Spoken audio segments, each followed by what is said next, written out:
নমস্কার, আপনাদেরকে সবাইকে আমি এখন স্যান্ডউইচ বানিয়ে নেব। পনির স্যান্ডউইচ, পনিরগুলোকে বাটার দিয়ে ফ্রাই করে নেব। পনিরগুলো বুনিয়ে নিলাম, ছোট ছোট করে কেটে নিলাম। পনিরগুলো বাটার দিচ্ছি, পনির আর বাটার ফ্রাই করে নিচ্ছি। বাটারগুলো সাইজ করে কেটে নিয়েছি। নমস্কার, আপনাদেরকে সবাইকে নমস্কার জানাই। কেমন আছেন সবাই?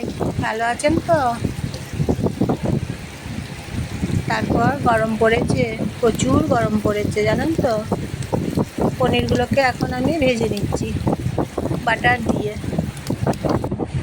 তারপরে তুলে রেখে দেবো। বাটার দিয়ে পনির ভেজে নিয়ে তারপর পাউরুটিগুলো বাটার দিয়ে সেঁকে নিচ্ছি। তাওয়াতে গরম করে বাটার দিয়ে সেঁকে নিচ্ছি পাউরুটিগুলোকে।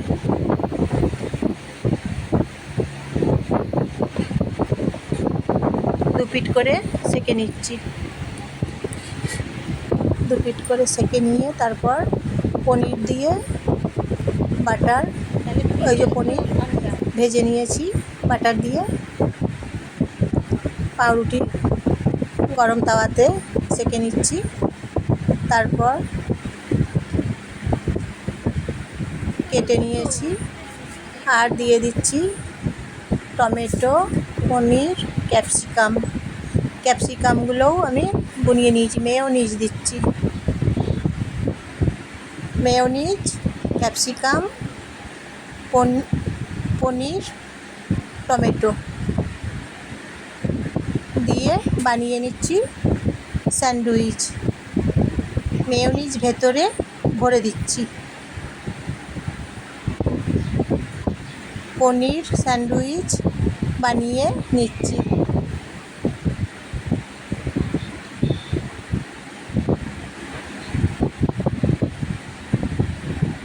উপকরণগুলো দিয়েছি ভেতরে, পনির দিয়েছি, স্যান্ডউইচ, এই যে দেখুন পনির স্যান্ডউইচ বানিয়ে নিলাম। পনির দিয়ে স্যান্ডউইচ বানিয়ে নিয়েছি, এই যে পনির স্যান্ডউইচ বানিয়ে নিয়েছি। ক্যাপসিকাম দিয়েছি, পনির দিয়ে স্যান্ডউইচ বানিয়ে নিলাম। আমার ভিডিও যদি ভালো লাগে লাইক করবেন। পনির দিয়ে স্যান্ডউইচ বানিয়ে